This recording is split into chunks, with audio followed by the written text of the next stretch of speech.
The night was crisp, the kind that nipped at your skin as soon as you stepped out. I had just finished a grueling 12-hour shift at the hospital, my feet dragging and my mind still whirling from the day's surgeries. As I made my way to the subway, hoping to catch the next train home, something caught my eye. A girl lying on the pavement, her face twisted in pain. My heart skipped a beat. I rushed over, crouching beside her. "Hey, are you okay?" I asked, my voice barely above a whisper. Her eyes, wide and filled with tears, locked onto mine. "My arm, it hurts so much," she managed to say between gritted teeth. I glanced at her arm, noticing it was bent at an awkward angle. "We need to get you to a hospital," I said, trying to keep my voice calm. I pulled out my phone and dialed for an ambulance, but after a few rings, I realized it was going to take too long. "No time," I muttered to myself. I gently lifted her, cradling her as I hurriedly hailed a cab. The driver, seeing the urgency in my eyes, didn't hesitate to speed through the city streets. At the hospital, the emergency room was buzzing with activity. I could see Dr. Roberts' office from where we were. The lights were out, and his absence was palpable. I turned to the nurses. "We need to get her prepped for surgery. I'm Dr. Ethan Green.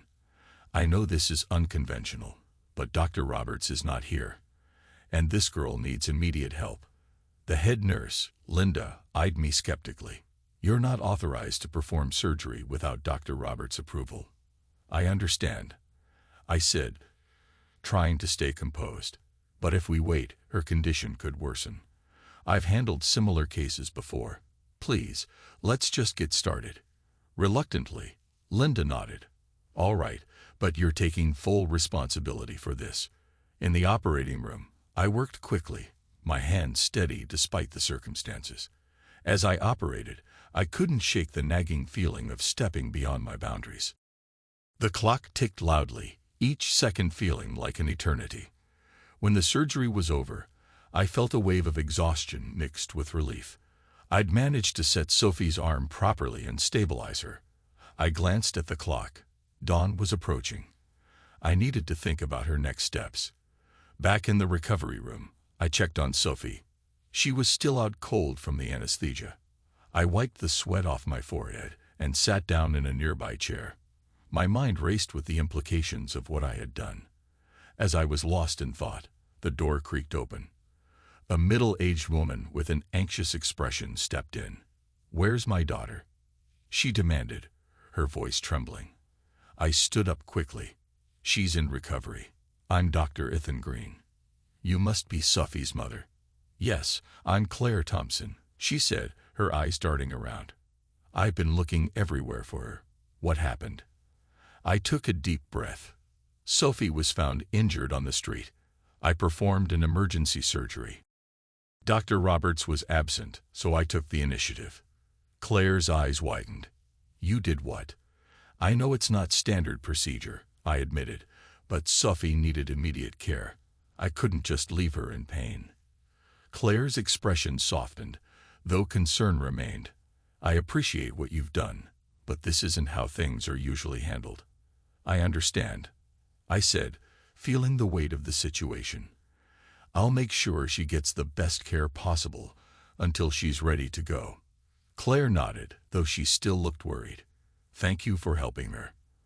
As the first rays of sunlight filtered through the blinds, I realized the full gravity of my actions. I had acted on impulse, driven by the urgent need to help. Now, as I looked at Sophie's peaceful face, I hoped that my decision, though risky, had been the right one. The early morning light streamed through the blinds, casting long shadows in the hospital room. I was on autopilot as I checked on Sophie, ensuring she was stable and comfortable. My mind, however, was far from focused on her immediate care. I was anxious about the fallout from my decision to perform surgery without authorization. Claire Thompson, Sophie's mother, had stayed by her daughter's side, but I could tell from her tired eyes and furrowed brow that she was deeply concerned. I approached her, trying to offer a reassuring smile. "How's Sophie doing this morning?" Claire looked up, her eyes weary but grateful. "She's doing better, thanks to you." I know it wasn't easy for you, but I'm worried about what's going to happen next." Before I could respond, the door swung open, and a stern-faced man walked in. Dr. Roberts, the chief surgeon, had arrived. His gaze was sharp as he took in the scene. Sophie in the bed, me standing beside her, and Claire sitting quietly. "Dr. Roberts," I began, trying to remain composed. Sophie needed immediate attention. "I went ahead with the surgery because you overstepped your authority," Dr. Roberts interrupted, his voice cold. "You acted without my permission, and that's a serious breach of protocol." I swallowed hard. "I understand your position, but the situation was critical. I had to act fast to save her from further injury." Dr. Roberts' expression didn't soften. "The protocols are there for a reason. You had no right to bypass them." As Dr. Roberts continued to berate me, the tension in the room escalated. I could feel Claire's anxiety, and Sophie's fragile state made everything more intense.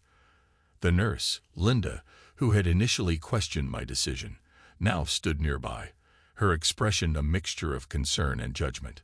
Eventually, Dr. Roberts turned to Claire. "You should know that Dr. Green's actions will be reviewed. This isn't just about the surgery. It's about the protocols he chose to ignore." Claire's eyes narrowed. "With all due respect, Dr. Roberts, Ethan saved my daughter's life. Isn't that what matters most?" Dr. Roberts sighed, visibly frustrated. "It's not that simple. We can't just ignore the rules because of one success." Later that morning, I was summoned to the hospital administrator's office.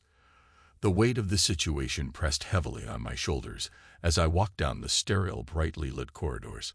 I knocked softly on the door and stepped inside. Mr. Thompson, the hospital owner and Claire's father, sat behind a large desk. He looked up from his paperwork, his expression neutral but curious. "Dr. Green, please have a seat." I sat down, trying to read his demeanor. "Mr. Thompson, I wanted to explain the situation." He held up a hand, cutting me off. "I've heard the basics from Claire and Dr. Roberts. I'd like to hear your side." I took a deep breath. Sophie was in critical condition when I found her. I felt that delaying surgery could have resulted in severe complications or even worse. I acted with her best interests at heart. Mr. Thompson leaned forward, "And I appreciate your dedication. However, you need to understand that hospital procedures exist to ensure patient safety and operational integrity. Ignoring them can lead to serious consequences." I nodded, feeling a pang of regret. "I understand that, but I hope that by taking immediate action, I could make a difference." The conversation was cut short when a knock at the door interrupted us. Claire entered, her expression determined. "Mr. Thompson, I've come to speak on Ethan's behalf." Her father looked at her, then back at me. "Claire, I appreciate you advocating for Dr. Green, but there are rules and regulations that need to be followed." Claire stood her ground. "I know, Dad, but Ethan did something extraordinary. He saved Sophie's life when no one else could. Doesn't that count for something?" Mr. Thompson sighed, clearly conflicted. "I understand your point. I'll take your perspective into consideration. But this isn't an easy decision." As Claire and Mr. Thompson continued their discussion, I felt a mixture of hope and anxiety. My fate at the hospital hung in the balance, and I could only wait and see how the situation would unfold. The waiting area outside Mr. Thompson's office was unusually quiet. I paced back and forth, my mind racing with worry. The decision on my fate hung in the balance, and the prospect of losing my job weighed heavily on me. Just as I was about to lose myself in thought, Claire entered the waiting area. Her expression was a mixture of determination and apprehension. She approached me, her voice low but firm. "Ethan, have you heard anything yet?" I shook my head, trying to force a small smile. "Not yet. I'm just waiting to see what Mr. Thompson decides." Claire placed a reassuring hand on my shoulder. "You did the right thing. No matter what happens, I want you to know that I appreciate everything you did for Sophie." Before I could respond, Mr. Thompson emerged from his office, his face set in a grim expression. I stood up quickly, Claire following suit. "Dr. Green," Mr. Thompson began, "I've reviewed the situation thoroughly." I nodded, bracing myself. "Yes, Mr. Thompson." He gestured for us to sit. "I've taken Claire's input into account, as well as Dr. Roberts' concerns. It's clear that your actions were driven by a genuine desire to help Sophie, and for that, I commend you." Claire's eyes lit up with hope, but Mr. Thompson's next words caused her expression to falter. "However, we cannot overlook the breach of protocol. Ignoring hospital procedures, even with good intentions, creates a dangerous precedent." The room felt heavier as Mr. Thompson continued. "Dr. Roberts has recommended disciplinary action. Given the gravity of the situation, I am left with no choice but to terminate your employment, Dr. Green." I felt a lump form in my throat. I understand the need to uphold procedures, but I only acted because I genuinely believed it was necessary to save Sophie's life. Mr. Thompson nodded, his face sympathetic. "I appreciate your dedication and understand your intentions. That said, we must maintain the integrity of our hospital's protocols." Claire, who had been listening quietly, finally spoke up. "Dad, if I may." Mr. Thompson raised a hand to pause her. "Claire, I appreciate your concern, but the decision is final." Claire's voice trembled with frustration. "Dad, Ethan's actions saved Sophie's life. He took a huge risk, and he did it for the right reasons. Is there no way to find a middle ground?" Mr. Thompson sighed deeply. "I understand where you're coming from. I'm willing to reconsider if we can find a suitable resolution that balances both the need for protocol and the recognition of Ethan's actions." The discussion continued as Mr. Thompson and Claire negotiated potential solutions. I sat silently, feeling both hopeful and helpless. After what felt like an eternity, Mr. Thompson finally looked at me with a thoughtful expression. "Dr. Green, I'm prepared to offer a compromise. I will overturn the termination decision under the condition that you undergo additional training regarding hospital protocols. Furthermore, we will promote you to Chief of Surgery, given your exemplary skill and dedication." Claire's face brightened with relief, and I felt a wave of gratitude. "Thank you, Mr. Thompson. I'll gladly comply with any additional training needed." Mr. Thompson nodded. "Good. Let's ensure that this situation strengthens our commitment to both patient care and institutional integrity." As Mr. Thompson returned to his office, Claire turned to me, a warm smile on her face. "You did it, Ethan. You've got a new chance, and I'm glad we could help make it happen." I took a deep breath, feeling a renewed sense of purpose. "Thank you, Claire. I appreciate your support more than you know." With the weight of the decision finally settled, I knew that my path forward would be challenging, but I was ready to face it, bolstered by the support of Claire and the opportunity to make a difference in my new role. The following weeks were a whirlwind of activity as I adjusted to my new role as Chief of Surgery. The responsibility was daunting, but the support from my colleagues and Claire helped ease the transition. Despite the pressures, I was determined to make a positive impact and honor the second chance I'd been given. One afternoon, as I was reviewing patient files in my new office, Claire knocked on the door and entered with a cheerful smile. She held a file in her hand and a cup of coffee for me. "Thought you might need a pick-me-up," she said, handing me the coffee. "And I have something else to discuss." I took the coffee gratefully. "Thanks, Claire. What's up?" She sat down across from me, her expression thoughtful. "I've been talking to my dad about the hospital's community outreach programs. We're looking to expand them, and I thought it might be a great opportunity for you to get involved." I leaned back in my chair, intrigued. Expanding outreach programs. That sounds promising. How can I help? Claire opened the file and showed me some preliminary plans. We're thinking about launching a series of free health clinics in underserved areas. We need someone with your expertise to lead the medical side of things and ensure everything runs smoothly. I scanned the document, feeling a surge of excitement. This could be a fantastic way to give back to the community. I'd love to be involved. Later that week, I attended a meeting with Claire and the team working on the outreach program. As we discussed logistics and potential locations, I noticed a familiar face among the attendees, Sophie's mother, Claire. She had been actively participating in these meetings, which surprised me. After the meeting, I approached Claire and Sophie, who were discussing plans for the next clinic. "Claire, Sophie," I greeted them. "I didn't realize you were involved in this project." Claire looked up, her face lighting up. "Yes, I've been working with the team to ensure the outreach programs address the needs of the community. It's been a rewarding experience." Sophie, who was now in a cast and on crutches, smiled at me. "I've been helping out too. It's amazing to see how many people are eager to volunteer and support the cause." I nodded, impressed. "I'm glad to see you both so involved. It's inspiring to see how much good can come from challenging situations." A few days later, as I was leaving the hospital after a long day, I saw Claire and Sophie standing outside, waiting for me. Claire had a folder in her hand and looked excited. "Ethan, we have something for you," Claire said, handing me the folder. I opened it to find a beautifully designed invitation for a community event celebrating the launch of the outreach program. The event was scheduled for the following week and was meant to honor the contributions of everyone involved. "This is wonderful," I said, touched by the gesture. "Thank you for including me." Sophie grinned. "We couldn't have done it without you. Your leadership has made a huge difference." Claire nodded in agreement.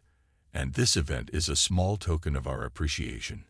We want to celebrate not just the program, but also the people who have helped make it a reality." As I looked at the invitation, I felt a profound sense of fulfillment.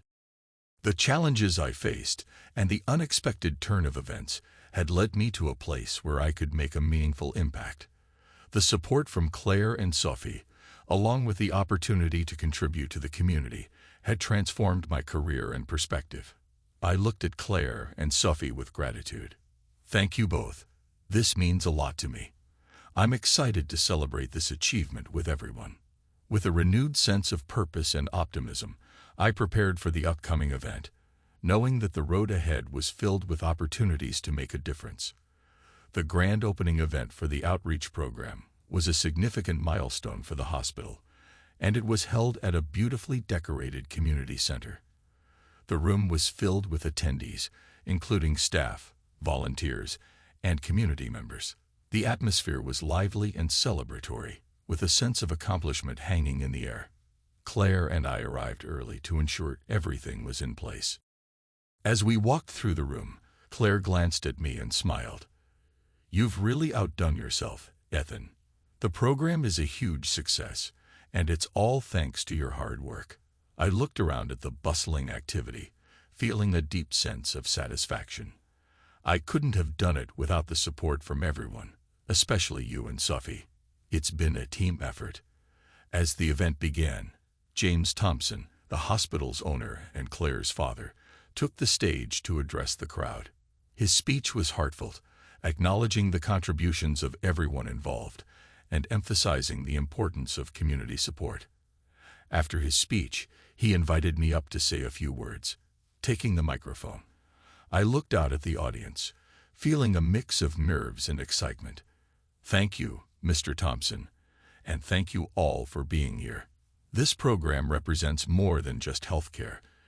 It's about making a difference in people's lives and giving back to our community." The crowd applauded, and I noticed Sophie and Claire exchanging proud smiles. I continued, "When I first joined the hospital, I never imagined I'd be in this position. But the journey I've been on has taught me the value of compassion and the impact of second chances." After my speech, I was approached by several people expressing their gratitude and admiration. It was an overwhelming experience, but one that made me realize the true value of the work we were doing. Later that evening, as the event winded down, Claire, Sophie, and I gathered in a quieter corner of the room. Claire handed me a small wrapped gift. "What's this?" I asked, curious.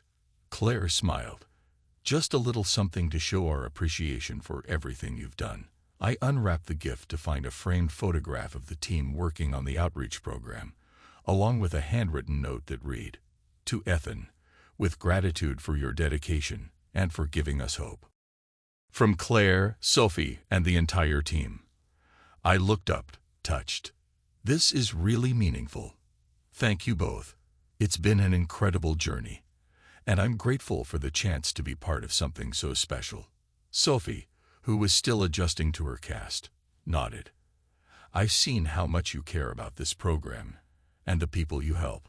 It's inspiring.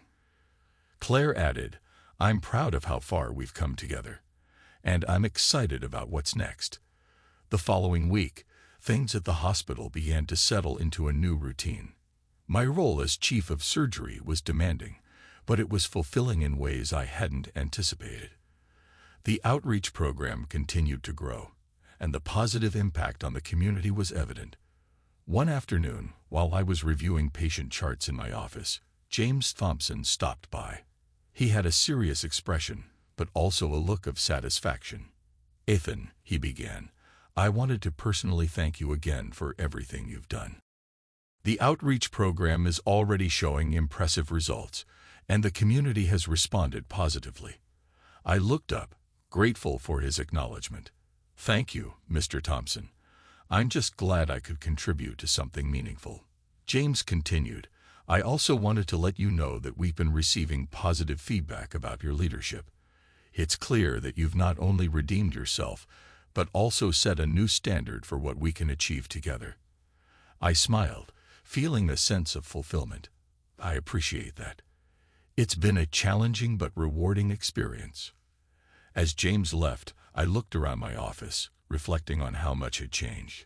From the unexpected encounter with Sophie to the redemption and resolution that followed, my journey had come full circle. I was grateful for the support from Claire, Sophie, and the entire team, and I felt ready to face whatever challenges lay ahead with renewed hope and purpose. Spring had arrived, bringing with it a fresh start and renewed energy. The hospital's outreach program was thriving, and the atmosphere at the hospital was more optimistic than ever. With my new role as chief of surgery firmly established, I found myself looking forward to the future with a sense of purpose. One morning, as I was preparing for a series of surgeries, I received a knock on my office door. Claire walked in with a bright smile. "Hey, Ethan," she greeted warmly. "I wanted to see how you're settling into your new role. You've been doing an amazing job." "Thanks, Claire," I said, standing up from my desk. "It's been a whirlwind, but I'm getting the hang of it. It's definitely different from what I was used to, but in a good way." Claire glanced around my office, which was still in the process of being fully organized. "I see you're still getting settled in. How about a little break?" I was thinking of having a small get-together this weekend to celebrate our success and the new chapter for everyone. I raised an eyebrow, intrigued. "A get-together? Sounds like a great idea. What's the occasion?" Claire's eyes sparkled with excitement. "Just a chance to relax and celebrate our achievements. Plus, it's a good opportunity to bring together everyone who's been part of this journey." The weekend arrived, and Claire's house was buzzing with activity. She had transformed her living room into a cozy space, filled with festive decorations, food, and laughter. Sophie, who was now recovering well, was helping with the setup. "Wow, Claire," I said as I walked in. "This place looks fantastic. You really went all out." Claire grinned. "It's all about celebrating the people who made this possible, and you're a big part of that." Sophie, still in her cast but cheerful, joined us. "It's great to see everyone together like this. It's been a while since we all had a chance to unwind." As the evening progressed, the room filled with colleagues, friends, and family members. Conversations flowed easily, and there was a palpable sense of camaraderie. I found myself reflecting on how much had changed since my unexpected encounter with Sophie. Later in the evening, Claire and I found a quiet corner of the room. Claire looked at me with a thoughtful expression. "You know, Ethan," she said, "I've been thinking about how much we've accomplished together. It's been quite a journey, hasn't it? It really has, I replied, nodding. From the initial challenges to where we are now, it's been a transformation for all of us. I'm grateful for the chance to be part of something that makes a real difference. Claire smiled warmly. And it's only the beginning. There's so much more we can do, and I'm excited to continue working with you. I chuckled. You're right. With the support we have and the momentum we've built, there's no telling what we can achieve. As the night drew to a close, guests began to leave, and the house quieted down. Claire and Sophie helped clean up, and I offered to lend a hand. Claire looked at me gratefully. Thanks for helping out. It's been a wonderful evening, and I think it's exactly what we needed. No problem, I said, drying a dish. I enjoyed it. It's good to take a moment to celebrate and appreciate how far we've come. Sophie, still in high spirits, added, Here's to many more milestones and new beginnings. Claire and I both nodded in agreement. The evening had not only been a celebration, but also a reaffirmation of our commitment to each other and the work we were doing. As I left Claire's house that night, I felt a renewed sense of optimism and excitement for the future. The journey that began with a simple act of kindness had led to a series of transformative events, and I was ready to embrace the new beginnings that lay ahead, both in my professional life and in the relationships I had formed along the way. The morning sun filtered through the blinds of my new office, casting a warm glow on the sleek desk and neatly organized files. The hospital had undergone a series of positive changes since my promotion to chief of surgery, and I was eager to build on that momentum. My first major initiative was to establish a mentorship program for young surgeons, something I believed would make a significant difference. As I reviewed the program's details, Claire and Sophie walked in, carrying coffee and pastries. Good morning, Evan. Claire greeted cheerfully. We thought you might need a pick-me-up before diving into your busy day. Good morning, both of you, I said with a smile, accepting the coffee. This is a pleasant surprise. I could definitely use a break. Sophie set the pastries on my desk. I heard about your new mentorship program. It sounds amazing. You're going to make a big impact with that. Thanks, Sophie, I said, appreciative of her enthusiasm. I hope so. It's something I've wanted to do for a long time. I think it's important to support and guide the next generation of surgeons. Claire nodded in agreement. Absolutely. I've seen firsthand how your dedication and skill have already made a difference. This program will take it even further. Later that week, I hosted the first meeting of the mentorship program. The conference room was filled with eager young surgeons, and the energy was palpable. Claire and Sophie attended to show their support, and their presence was a reminder of how far we had come. I addressed the group with a sense of purpose. Welcome, everyone. I'm thrilled to see so many passionate individuals here today. Our goal with this program is to provide you with the guidance, support, and opportunities you need to excel in your careers. One of the young surgeons, a woman named Dr. Lisa Roberts, raised her hand. How will the mentorship program work in terms of pairing us with mentors? I nodded, ready with an answer. We'll match each of you with a mentor based on your specific interests and goals. We want to ensure that you get the most relevant and beneficial experience possible. Another participant, Dr. Mark Sanchez, spoke up. What kind of support can we expect from our mentors? I smiled, acknowledging the importance of this question. Our mentors will offer clinical guidance, career advice, and personal support. They'll help you navigate challenges, provide feedback, and share their experiences to help you grow both professionally and personally. After the meeting, Claire and Sophie joined me for a brief walk through the hospital. The halls were bustling with activity, and the sense of optimism was contagious. Claire glanced at me with a thoughtful expression. It's incredible to see how you've turned things around, Evan. The mentorship program is just the beginning of many positive changes. I couldn't have done it without the support of you and Sophie, I said sincerely.